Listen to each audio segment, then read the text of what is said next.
জানিয়ে দেব সর্বশেষ আপডেট বাংলা সংবাদ। শুরুতেই শিরোনাম। শুরুতেই জানাবো, শক্ত করে হাল ধরুন, না হলে আফসোসের সময় পাবেন না, সরকারকে অলি আহমদ। এদিকে দু একদিনের মধ্যে সুখবর আসছে জামায়াতের আমির। থাকছে ভারত হিন্দুদের দাবারগুটি হিসেবে ব্যবহার করছে বলে মন্তব্য করলেন জীবনকান্তি সরকার। আরও জানাবো, ভারতের সাথে বাংলাদেশের গত 15 বছরের সকল চুক্তি বাতিলের দাবি করা হয়েছে আসিফ নজরুল। এবং সর্বশেষ জানাবো, ভারতের আগ্রাসন কোনোভাবেই মেনে নেওয়া হবে না, থাকছে বিস্তারিত প্রতিবেদন। এতক্ষণ শুনছিলেন সংবাদ শিরোনাম, এখন থাকছে বিস্তারিত। শক্ত করে হাল ধরুন, না হলে আফসোসের সময় পাবেন না, সরকারকে অলি আহমদ। অন্তর্বর্তী সরকারের প্রধান উপদেষ্টা ডক্টর মোহাম্মদ ইউনূসের উদ্দেশ্যে লেবারেল ডেমোক্রেটিক পার্টির সভাপতি কর্নেল অলি আহমদ বলেছেন, শক্ত করে হাল ধরুন, না হলে পরে আফসোস করার সময় পাবেন না। পুলিশ দায়িত্ব পালন না করলে কঠোর অবস্থা নেওয়ার আহ্বানও জানিয়েছেন তিনি। বৃহস্পতিবার সকালে রাজধানীর মগবাজারে এলডিপির কেন্দ্রীয় কার্যালয়ে এক সংবাদ সম্মেলনে তিনি এসব কথা বলেন। এলডিপি সভাপতি বলেন, বর্তমান সরকারের অনেকে বেসামাল। দেশ সঠিকভাবে পরিচালনার জন্য আগে তাদের নিয়ন্ত্রণ করতে হবে। দুর্নীতি, চাঁদাবাজি, ঘুষ এখনো বন্ধ হয়নি। এগুলো বন্ধ করতে না পারা এই সরকারের ব্যর্থতার পরিচয়। সরকারের বিভিন্ন পদে ফ্যাসিবাদের দোসরদের পদায়ন করা হচ্ছে অভিযোগ করে তিনি বলেন, এভাবে কাঙ্ক্ষিত লক্ষ্য অর্জিত হবে না। যারা স্বৈরাচারীকে নিরাপদে থাকার সুযোগ করে দেয় তারা বাংলাদেশের বন্ধু নয়।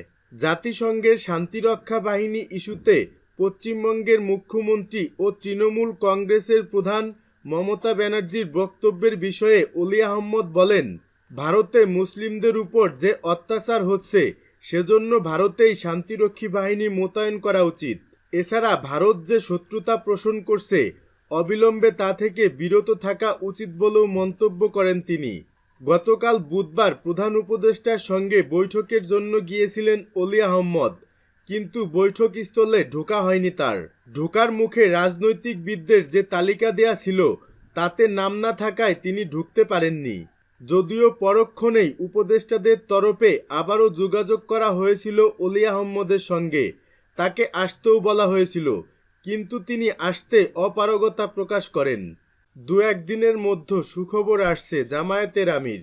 অপপ্রচার মোকাবেলায় সরকারের সঙ্গে জামায়াত ইসলামী কাজ করবে বলে জানিয়েছেন জামায়াত ইসলামীর আমির ডাক্তার শফিকুর রহমান।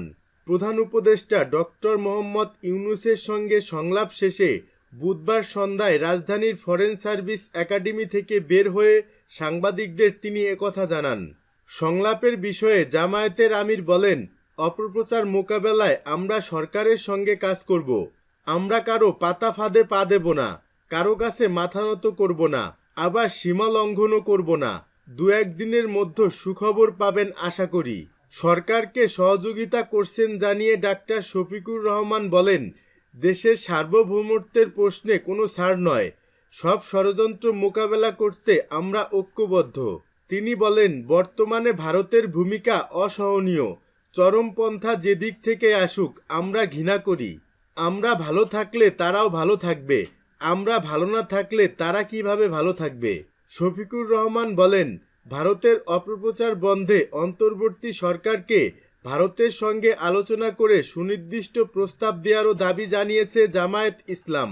বুধবার বিকেলে রাষ্ট্রীয় অতিথি ভবন সুগন্ধায় রাজনৈতিক দলগুলোর সঙ্গে সংলাপে বসেন প্রধান উপদেষ্টা। এ সময় সব মিথ্যার বিরুদ্ধে দেশবাসীকে ঐক্যবদ্ধ হওয়ার আহ্বান জানান প্রধান উপদেষ্টা। সব রাজনৈতিক দল, ছাত্র সংগঠনের নেতাদের সঙ্গে চলমান বিভিন্ন ইস্যুতে সংলাপ করেছেন প্রধান উপদেষ্টা ডক্টর মোহাম্মদ ইউনূস।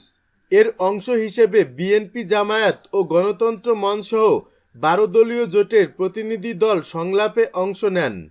ভারত হিন্দুদের দাবারগুটি হিসেবে ব্যবহার করছে বলে মন্তব্য করলেন বিজনকান্তি সরকার। বাংলাদেশ হিন্দু, বৌদ্ধ ও খ্রিস্টান কল্যাণ ফ্রন্টের চেয়ারম্যান বিজনকান্তি সরকার বলেছেন, ভারত মায়াকান্না না করলে এই দেশের হিন্দুরা ভালো থাকবে। বরাবরের মতো দেশটি হিন্দুদের দাবারগুটি হিসেবে ব্যবহার করছে।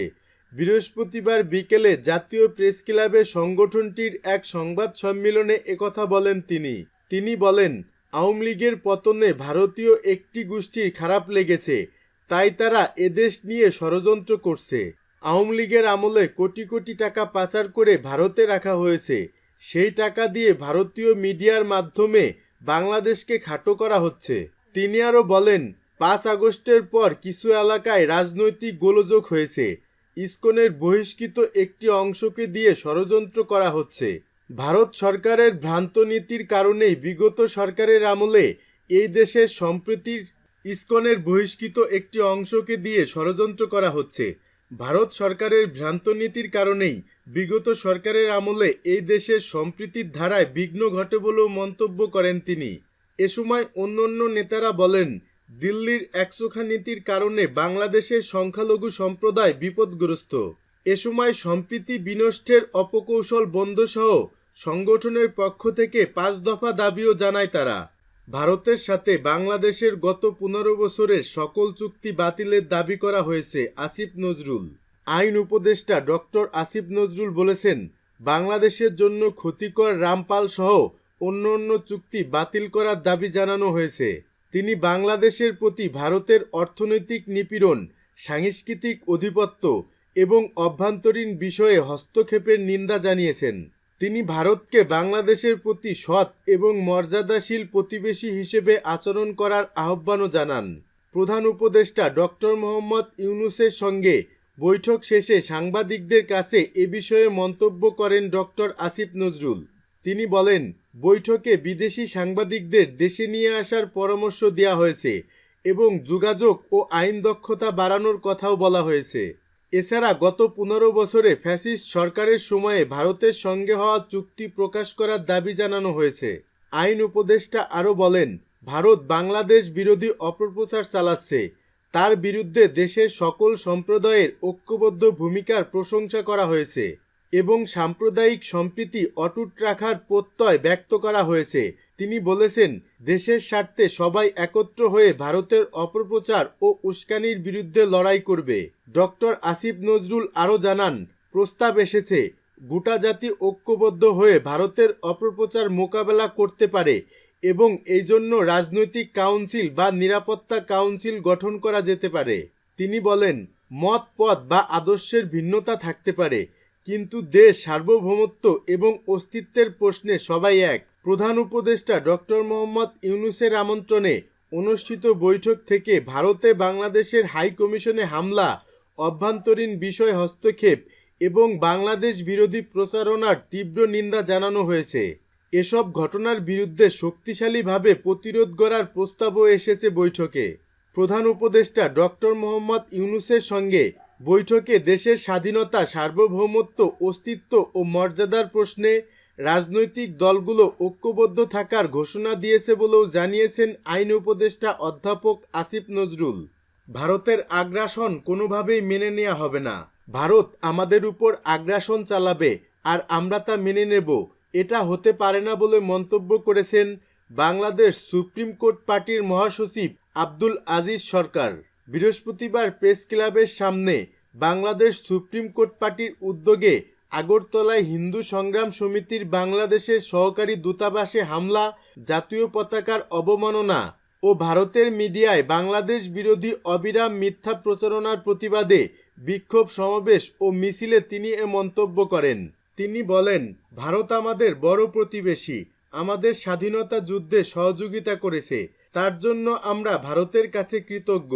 তার মানে এটা নয় যে ভারত আমাদের উপর আগ্রাসন চালাবে, যখন যেভাবে ইচ্ছা আমাদের আবেগ অনুভূতি নিয়ে খেলবে, আন্তর্জাতিক আইন লঙ্ঘন করবে, পূর্ব সতর্কতা ছাড়া বাদ ছেড়ে দিয়ে আন্তর্জাতিক আইন লঙ্ঘন করবে, পূর্ব সতর্কতা ছাড়া বাদ ছেড়ে দিয়ে আমাদের দেশকে পানির নিচে তলিয়ে দেবে, আবার শুষ্ক মৌসুমে পানি বন্ধ করে রাখবে, সীমান্তে পাখির মতো গুলি করে মানুষ হত্যা করবে। এটা হতে পারে না। আমরা সমগ্র জাতি আজ ঐক্যবদ্ধ। কোনোভাবেই আপনারা আমাদের উপর আগ্রাসন চালানোর চিন্তাও করবেন না। তিনি আরও বলেন, আমরা মনে করি ভারত আমাদের বন্ধু রাষ্ট্র। আপনাদের কাছ থেকে আমরা বন্ধুত্বপূর্ণ আচরণ কামনা করি। ভারত বাংলাদেশের সম্পর্ক হতে হবে সর্বক্ষেত্রে সমতা ও ন্যায্যতার ভিত্তিতে। এই দেশের জনগণ আপনাদেরকে প্রভুর ভূমিকায় দেখতে চায় না। আপনারা বড় প্রতিবেশী, তাই আপনাদের দায়িত্বও বেশি। আমরা আপনাদের কাছ থেকে দায়িত্বশীল আচরণ দেখতে চাই। মনে রাখবেন, এদেশের জনগণ উগ্রতা, হঠকারিতা পছন্দ করে না। বাংলাদেশের মুসলিম, হিন্দু, বৌদ্ধ, খ্রিস্টান আমরা এক ও অভিন্ন। এই দেশে আমরা যুগ যুগ ধরে হিন্দু মুসলিম ঐক্যবদ্ধ থেকে দৃঢ় সম্প্রীতির বন্ধনে আবদ্ধ হয়ে আছি।